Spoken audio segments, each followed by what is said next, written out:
Live from New Delhi, you're watching DD India Live, India's voice to the world. I'm Ramesh Ramachandran. Coming up in the next 30 minutes. India's rapidly expanding infrastructure network is boosting the ease of living. Prime Minister Narendra Modi highlights efforts for making India self-reliant. US cities brace for more protests as parts of Los Angeles placed under curfew. Trump warns that protests at an upcoming army parade in Washington, D.C. will be met with force. Hundreds of masked rioters attacked police and set homes and cars on fire in Northern Ireland. And in Austria, police search for answers in the mass shooting incident that left 11 dead at a school in the city of Graz.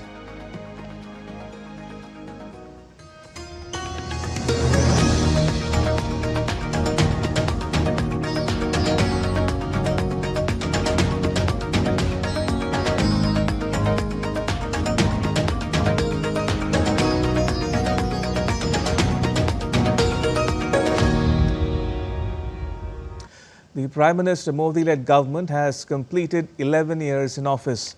Up next, we revisit government initiatives in revolutionizing India's infrastructure capabilities.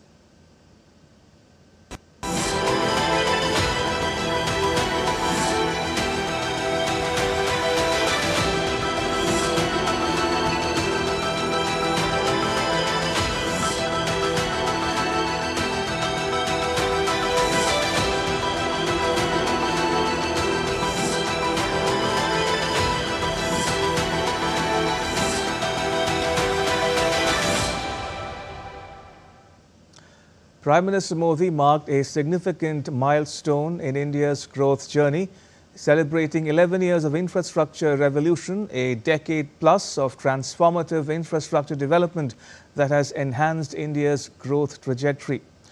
PM Modi emphasized India's outstanding strides in infrastructure spanning railways, highways, ports and airports, leading to enhanced connectivity, economic expansion, improved ease of living, and enhanced prosperity for citizens. Further, the Prime Minister reiterated that India's push for next-generation infrastructure is driven by sustainability and long-term vision, laying the foundation of a self-reliant India. India is on an ambitious journey to revolutionize the country's infrastructure landscape, aiming to bolster economic growth, enhance connectivity, and improve the quality of life for its citizens. With a focus on modernizing transportation networks, upgrading urban amenities, and expanding digital infrastructure, the government has launched several transformative initiatives. The last decade has seen India's landscape reshaped with world-class connectivity, engineering marvels, and a future-ready foundation. Over the past decade, India has witnessed an unprecedented scale of infrastructure development driven by a holistic and integrated approach. India now boasts world-class roads, railways, airports, and more. From the Atal Tunnel to the Statue of Unity, these projects are not just about buildings and bridges, they are about building a stronger, self-reliant India that stands tall on the global stage.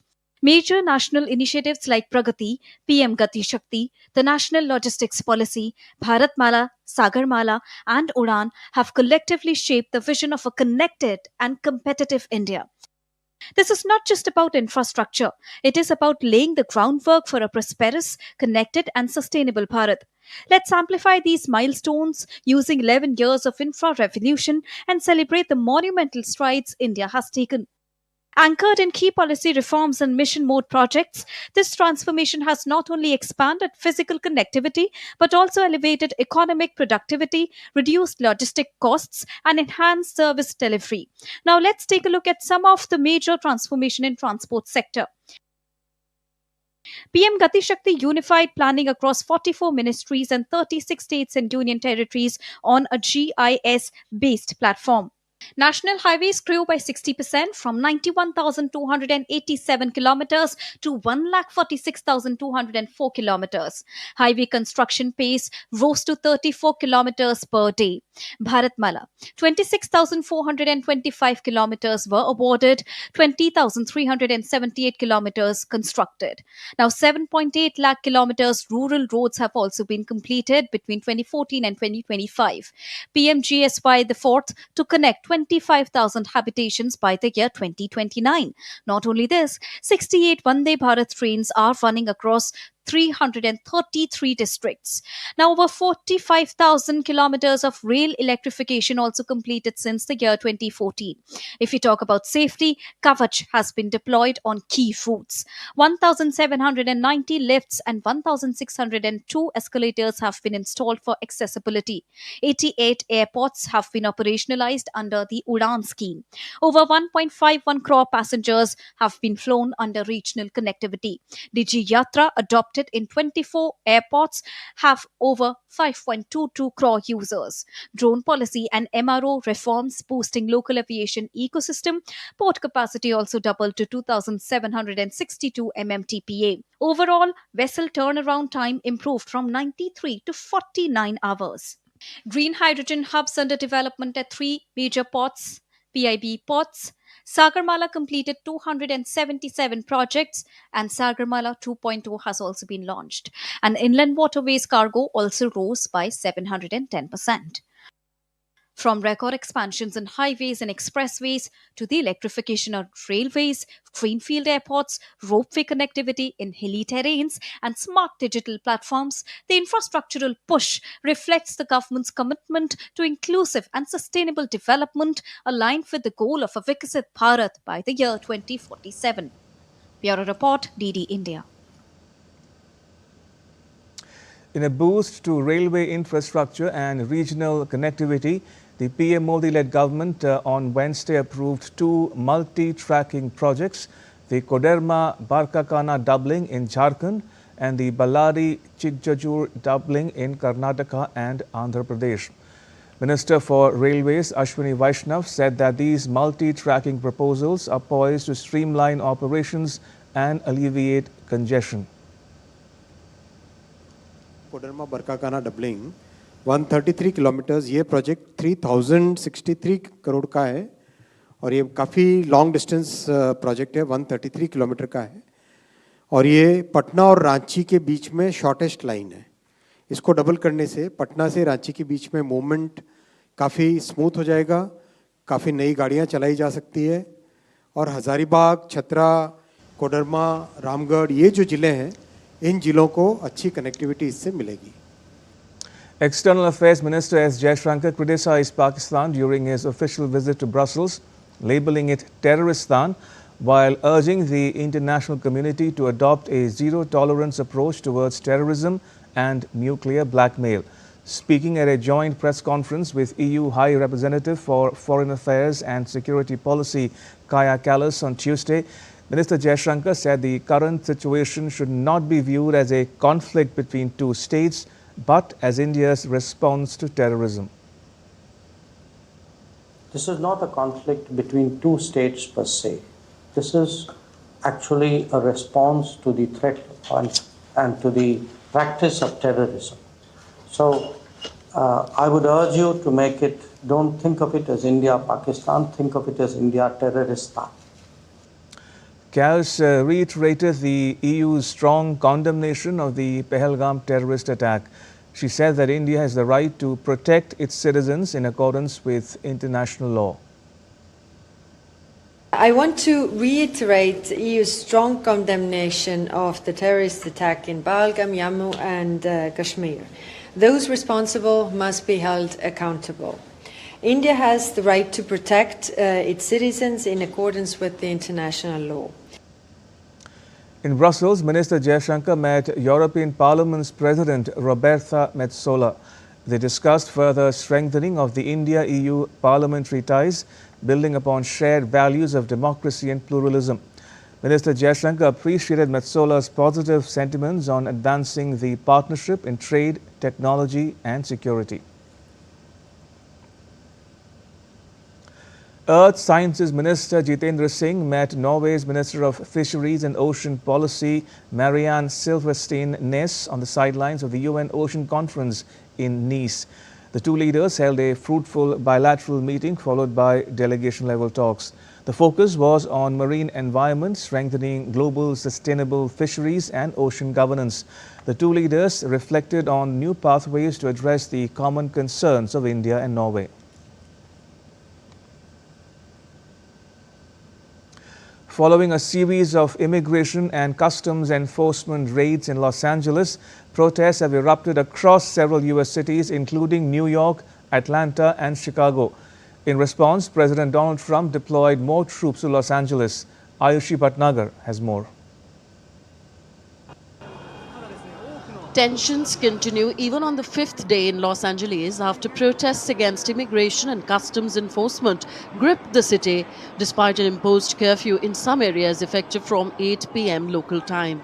Local police said that mass arrests have been initiated in addition to 197 people already under custody as several stayed on the streets despite the mayor's announcement of an emergency and imposition of an overnight curfew.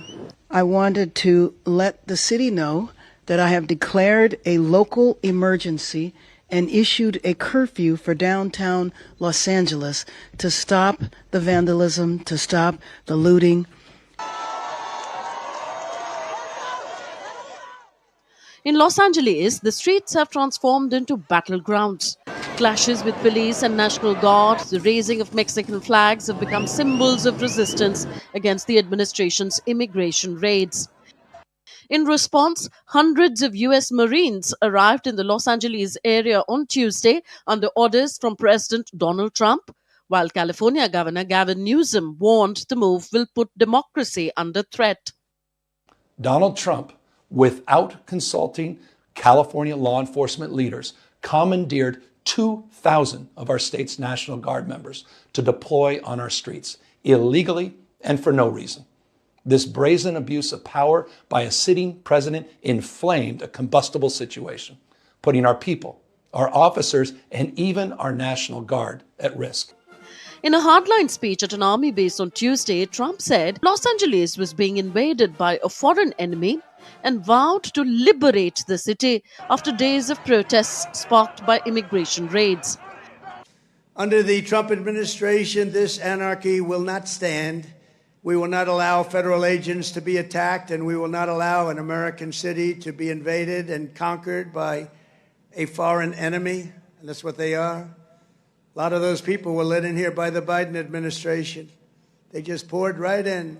In Los Angeles, the governor of California, the mayor of Los Angeles,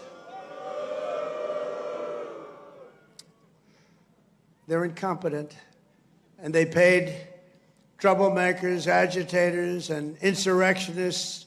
They're engaged in this willful attempt to nullify federal law and aid the occupation of the city by criminal invaders. That's what it is. They're invaders, no different. The unrest isn't confined to Los Angeles alone. Cities from Chicago to New York and Atlanta have witnessed similar protests, with citizens voicing their opposition to the administration's immigration tactics. As the situation worsens, Americans and the world watch closely to see what the future holds for U.S. immigration policy and civil liberties. Ayushi Bhatnagar's report for DD India. Police in Northern Ireland said on Wednesday that they arrested 5 people on suspicion of riotous behavior following a second night of disorder in the town of Ballymena. Rioters threw petrol bombs and other projectiles at the police. 15 police officers were injured. Hundreds of masked rioters attacked police and set homes and cars on fire in the northern Irish town of Ballymena on Tuesday. Protesters gathered in Ballymena on Monday in response to a case involving 2 teenage boys who appeared in court that day, accused of sexually assaulting a teenage girl in the County Antrim town. Still to come on DD India Live. Macron to push for EU regulation to ban social media for children under the age of 15. And in Poland, Prime Minister Donald Tusk's government is set to face a vote of confidence.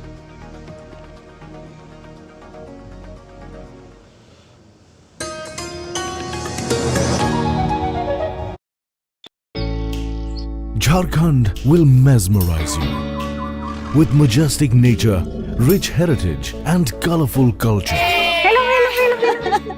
Johar. It fits perfectly. Thank you. Full workout हो गया. Ready?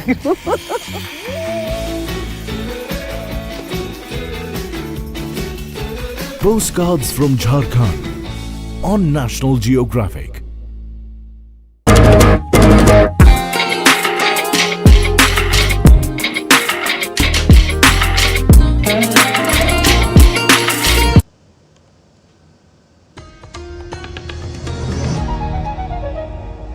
You're watching DD India Live. I'm Ramesh Ramachandran. Austria began 3 days of mourning on Wednesday as investigators revealed that they found a makeshift bomb at the home of the suspect. The 21-year-old former pupil at the secondary school in Graz shot dead 10 people on Tuesday in an unprecedented rampage that stunned the Alpine country. Police confirmed the gunman acted alone and took his own life in a school toilet. During further investigation, a non-functional homemade bomb was discovered during a search of the suspect's home. A letter to the suspect's parents was also found, but it did not provide any insight into his motive behind the attack. A student representatives at the affected secondary school in Graz expressed that the students' primary desire was to grieve together following the tragic shooting.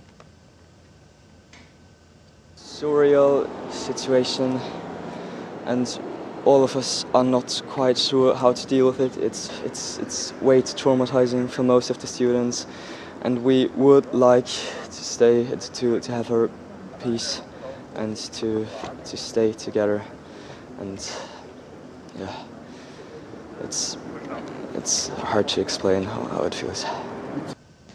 DW's Thomas Sparrow joins us from Berlin for more. Thomas, what more do we know about the victims and about the alleged perpetrator?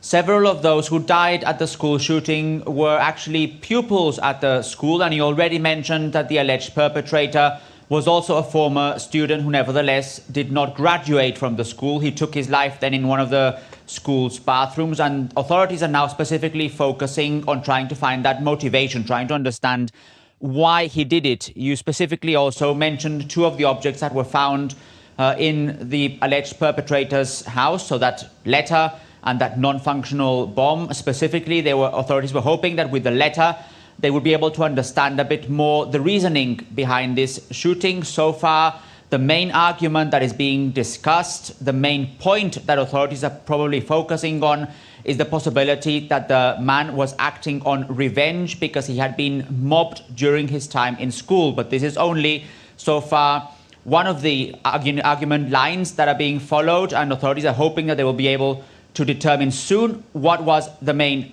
motivation. So far, they're focusing on that, and obviously also on trying to find what the political response might be after what is now being described as the worst shooting in Austria's recent history.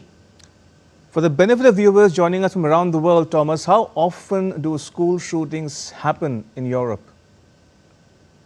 In short, not very often, especially if you compare it with other countries around the world like the United States. That doesn't mean that they haven't happened, and in fact in several countries in Europe there are still communities that remember very tragically school shootings, here in Germany, in other parts of Europe as well.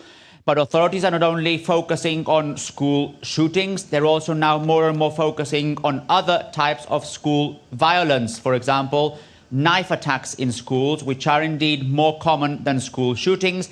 And that's why authorities and experts alike are asking for school communities to be better prepared, for awareness to be raised, for more to be done in the public sphere, also to be able to better protect schools, not only when it comes to shootings, but also when it comes to other types of violence as well.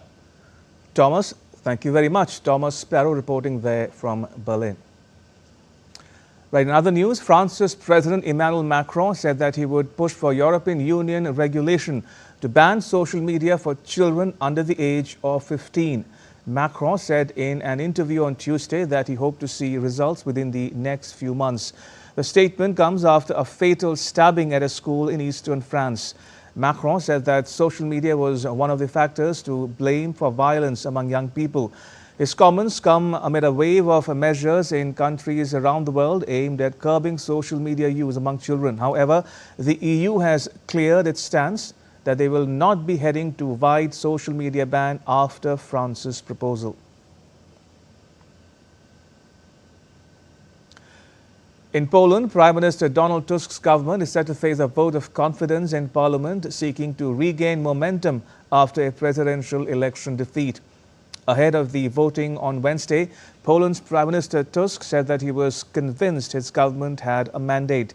Tusk mentioned supposed irregularities in the results of the 1st June presidential election after reports that some electoral commissions had declared results incorrectly. Tusk said that he respected the result but would urge authorities checking and certifying results to very honestly assess all signals of irregularities. The vote comes amid doubts about the government's future because of opposition-controlled presidency. Tusk aims to present a new plan of action to Parliament and regain momentum for his government.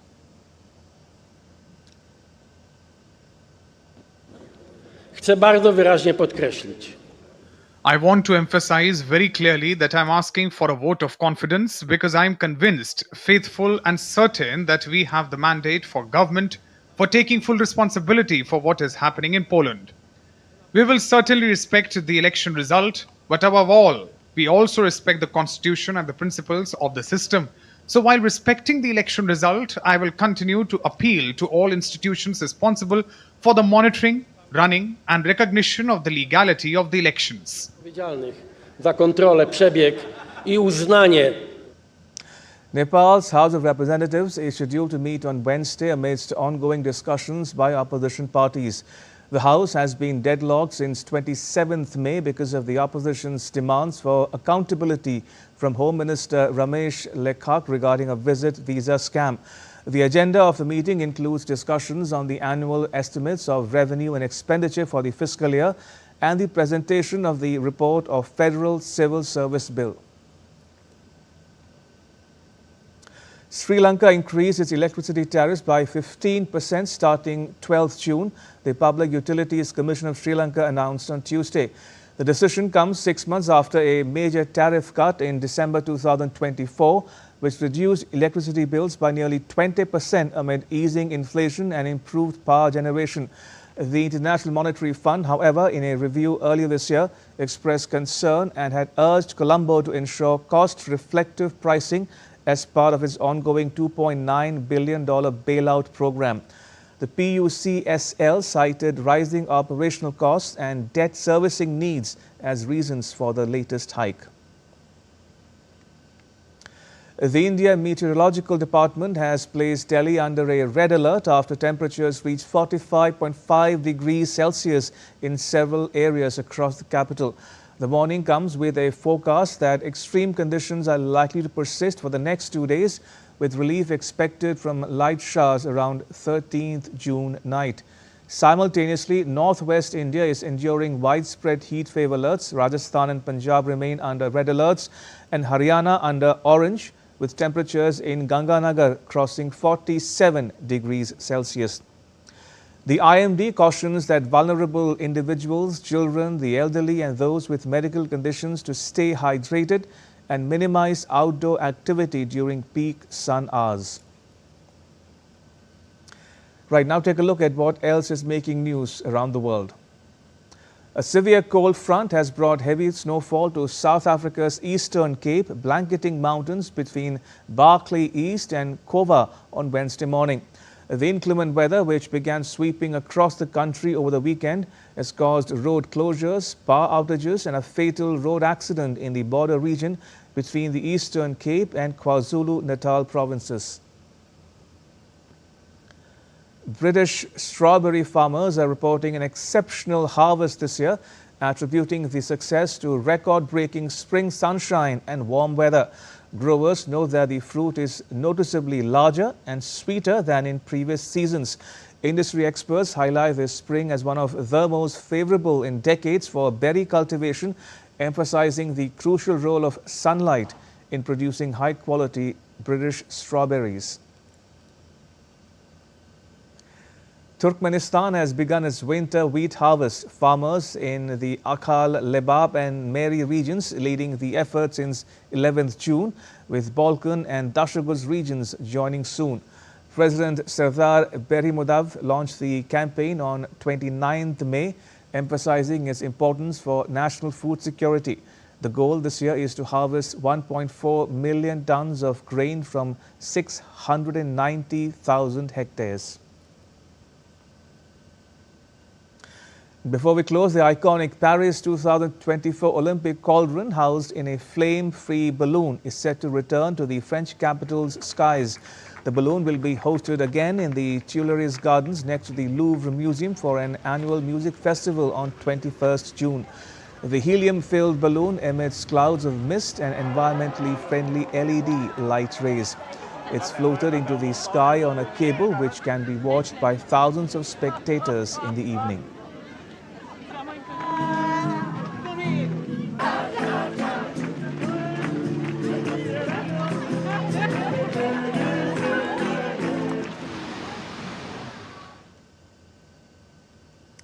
And that's all for this edition of DD India Live. Let us know your thoughts on the news of the day. You can get the latest news and updates on the DD India mobile app. It's available on both Android and iOS platforms. Scan the QR code that's now on your screen to download it. And we'll be back with more news as it breaks here on DD India. I'm Ramesh Ramachandran from all of us here in New Delhi. Thanks for watching DD India Live.